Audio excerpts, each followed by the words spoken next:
or what happens when that system becomes weak. And we often find out that that can happen. It can happen with younger individuals. It can happen with older individuals. Oftentimes when we see younger individuals, they'll often come to us with a very specific vestibular disorder or very specific balance disorder or neurological disorder, or if they didn't develop in childhood for some reason. Whereas with older individuals, it might be a very specific diagnosis or neurological disorder or vestibular disorder, but we'll tend to see a lot more also just kind of weakness of the vestibular system, kind of general decline of the vestibular system due to mostly lack of use. Yes, there's some physiological and anatomical changes that occur as people get older, but a lot of the decline is very much due to the fact that people don't use their balance system as much as they get older, and they are farther away from childhood when in the form of play they were spinning around and very much actively stimulating their balance system, and they could do quite a bit of things without getting dizzy or enjoying the dizziness as well. So what someone needs when they have a balance problem is specific individualized treatment. Why? The balance system is very complex. It's kind of a whole group of systems. So you have your vestibular system, your main central balance system. It's a neurological system. It's not an inner ear system, although one of the main kind of organs for the vestibular system is in the deep inner ear. But that is just one part of it. The rest of the vestibular system is basically throughout the central nervous system.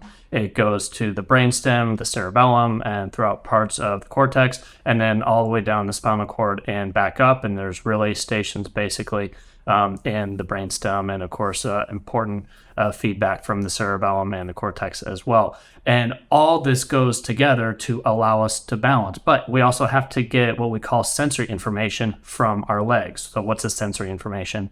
It's what we call proprioception. Big fancy word for basically you have joint receptors in all of your joints that tell your brain about where they are in space. So you can basically close your eyes and move your arm and be able to try to touch your nose, and you don't actually touch your nose, or if you choose not to, you don't have to. There's of course the cerebellum, which allows the smoothness of the movement, but you also have proprioception, which allows you to just automatically know where your joints are in space without actually hitting your finger to your nose if that's what you're choosing to do.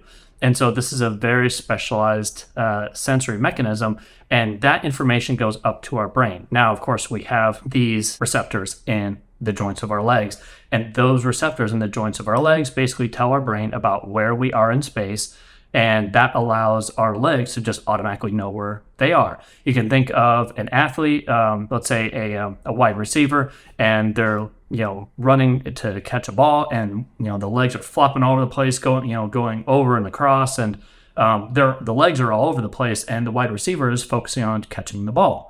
They don't have to think about where their legs are, and that's the proprioception at work. We don't have to think about where our legs are in space because our joint receptors through our central nervous system basically take care of all that for us.